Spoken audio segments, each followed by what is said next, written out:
Welcome to vpod.ai. Before we dive into today's topic, which is, frankly, one of the most complex international crime takedowns we've seen recently, we want to give a quick shout out to our sponsor. That's right. We're sponsored by Stonefly. They're leaders in enterprise storage, backup and disaster recovery, AI storage, and cloud solutions. Really top-notch stuff. And if you're specifically looking for secure, ransomware-proof storage, and who isn't these days, Stonefly offers air-gapped and immutable storage. That's really the gold standard for protecting your data. Absolutely essential. You can contact them at sales@stonefly.com to schedule a demo. So definitely check them out. Okay. Now, our mission today, as always, is to bring you some clarity, some real insight into complex stuff. And today, wow, we're looking at this massive multinational cybercrime bust. It was centered primarily in Latvia, and it took down this global operation that was essentially functioning as crime as a service. Yeah, it's a fascinating case study in modern, organized, digital crime. It really is. So this wasn't just, a few individuals running scams. It was industrial scale. An infrastructure for crime. Exactly. And to understand how they did it, you really have to get into the core tech they were using. We're talking about SIM boxes. SIM boxes, right? Yeah. And SIM farms. Yeah, basically. So a SIM box, for anyone maybe not familiar, it's a piece of hardware. It lets you connect hundreds of SIM cards, the little chips from your phone, to a single internet connection. Okay, so lots of SIMs, one connection. What does that let you do? Well, it lets the operator send out just a massive volume of text messages or terminate phone calls, all very, very cheaply. And when you group a bunch of these boxes together, that's what we call a SIM farm. Got it. So it's an efficiency tool, almost, but for crime. Pretty much. And this setup allowed these criminals to tap into two quite different, let's call them revenue streams, both fraudulent, of course. Okay, let's break those down. What was the first target? The first one was the telecom industry itself. It's a type of fraud called SIM-box fraud. SIM-box fraud. Okay, walk us through that. How does it work, and who loses out? Right. So the main goal here is stealing revenue from the mobile network operators, the MNOs, your Verizons, Vodafones, T-Mobiles, Okay. Normally, when you make an international call, your phone company has to pay a fee, sometimes quite a big fee, to the network in the other country that actually connects the call. They call it a termination fee. Makes sense. What these fraudsters do is they intercept that international call, usually using VoIP, voice over internet protocol, basically internet calls. Right, like Skype or similar tech. Exactly. But instead of letting the call go through the official expensive route, they reroute it over the internet to their SIM farm located in the destination country. Ah, I see where this is going. Yeah. The SIM box there then uses a cheap local SIM card to make the final leg of the call, making it look like it originated locally. So they completely bypass those international fees. Completely. The MNOs lose millions in revenue they should have received. And for you, the person making the call, you often get terrible quality. Lots of lag, dropped calls. It's a bad experience. Okay, so that's the direct telecom fraud side. Damaging, definitely. But you said there were two streams. Yes. And the second part is where it gets, maybe even more insidious. They realized they had this powerful tech setup. The SIM farms. Right. And they decided to package it. They turned it into a sophisticated crime-as-a-service platform. They weren't just using it for their own scams. They were selling access to this infrastructure to the other criminals all over the world. Wow. So they became enablers on a massive scale. Precisely. A digital anonymity factory, you could call it. Yep. Their platform offered virtual phone numbers, seemingly legitimate numbers from over 80 different countries. 80 countries. That's global reach. It is. And investigators estimate, get this, that this service was used by their criminal clients to create somewhere around 49 million fake online accounts. 49 million. 49 million. Fake accounts on social media, communication platforms, you name it. Think about the scale of deception that enables. That number is just mind-boggling. So when you have an infrastructure that spits out nearly 50 million fake identities, what kind of crimes actually follow? What did law enforcement link back to this network? Oh, the list is pretty grim and very long. It fueled massive phishing and smishing campaigns. It's SMS phishing, fake texts, right. Direct personal extortion schemes, huge investment frauds, fake online shops run through websites or WhatsApp. It was versatile. Just a whole menu of scams. Exactly. And some were particularly nasty. Investigators found highly organized police impersonation scams.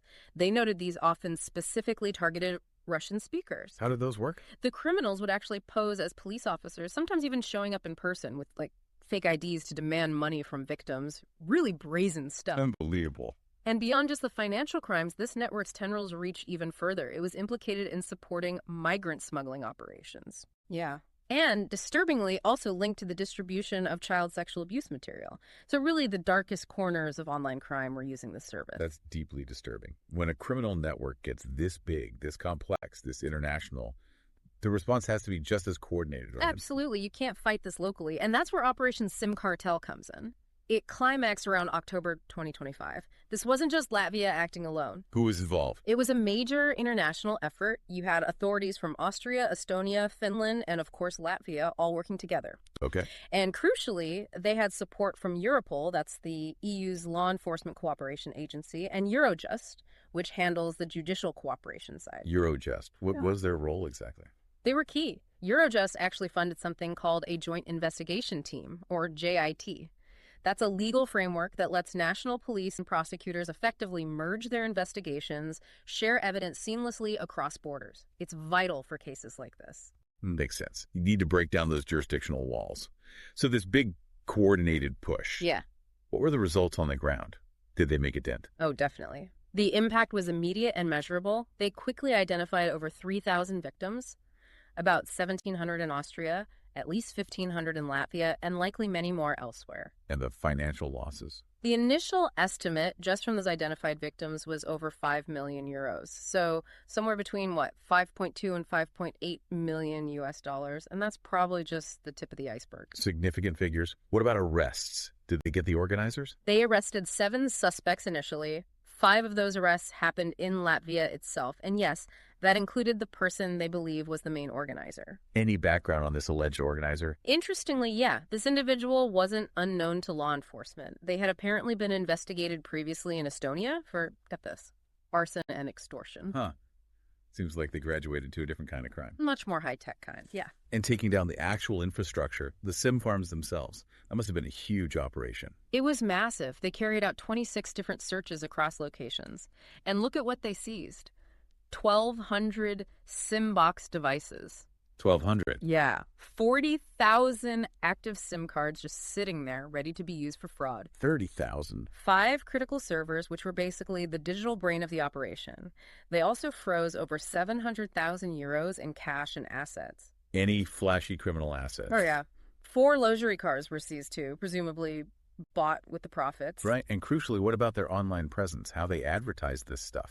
That was key. They managed to seize control of the 2 main website domains the group used to market their crime-as-a-service platform, GoGetSMS.com and Appisim.com.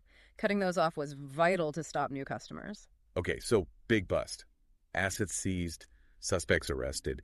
Now the focus shifts, right? From how they did it to how the justice system actually prosecutes this and deals with all those assets, especially when it's so international. Exactly. You need a strong legal foundation. You can't just rely on standard local laws when the crime crosses so many borders and involves such complex structures.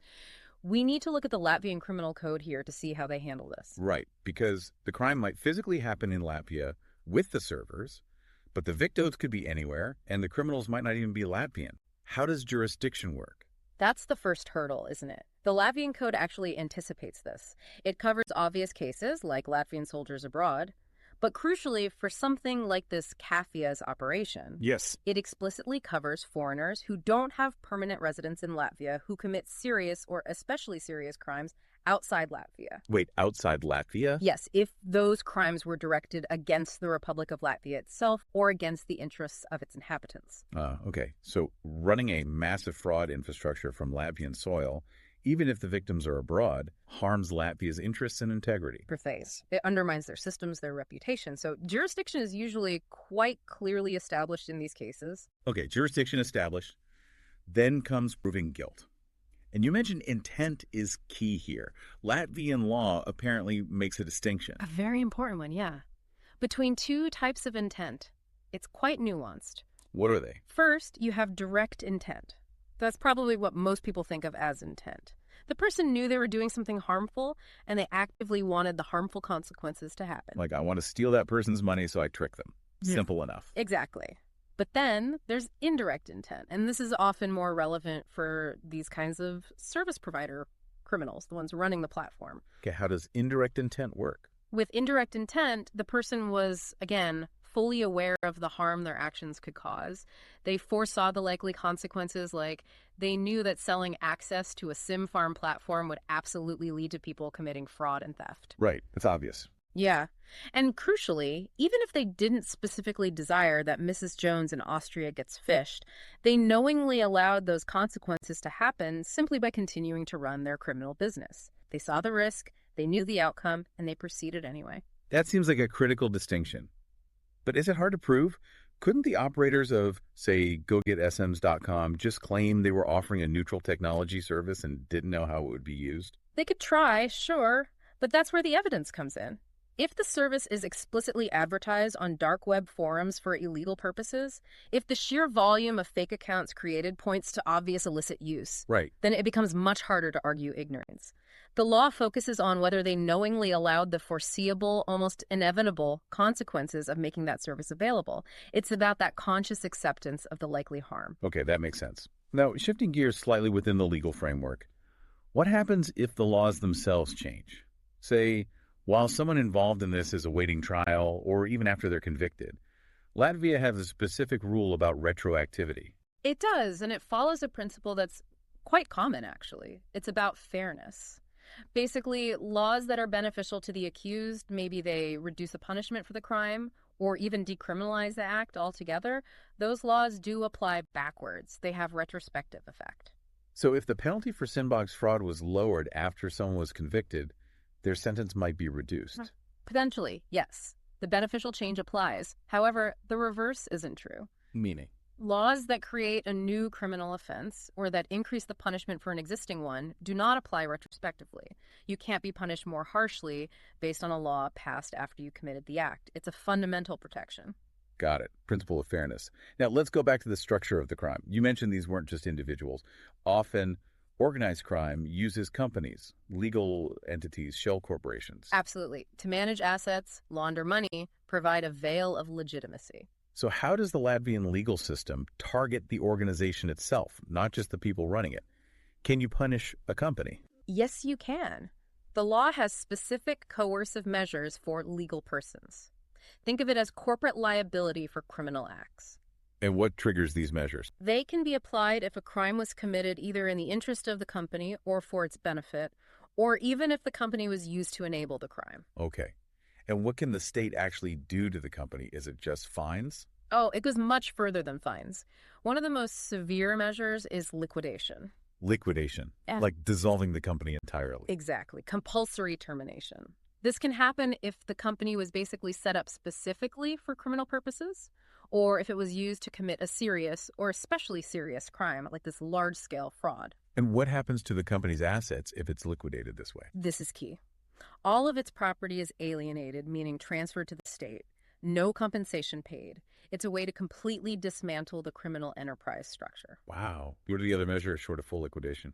There's restriction of rights. This could mean stripping the company of necessary permits or licenses, banning it from certain activities, or barring it from receiving any state contracts or support for a period, say, 1 to 10 years. And then there's also general confiscation of property. Okay. That brings us neatly to asset recovery. You mentioned the 700,000 euros frozen the cars. There's a specific tool for grabbing criminal profits, right? Something called special confiscation. Yes, special confiscation of criminally acquired property. And the law is very careful to state this is not technically a criminal punishment itself. Why is that distinction important? Because it allows the state to pursue these assets through potentially different legal avenues, maybe even civil ones, focused purely on removing the economic benefit of the crime. It defines criminally acquired property very broadly, any economic benefit, direct or indirect. And how do they identify what property falls under this? The focus is often on property whose value seems way out of proportion to the person's known legitimate income, especially if that person is linked to an organized group, like the Sim Cartel suspects, or involved in something like terrorism financing. It shifts the burden slightly. Interesting. What if the criminals are clever about hiding the assets? You mentioned they seized cars, cash.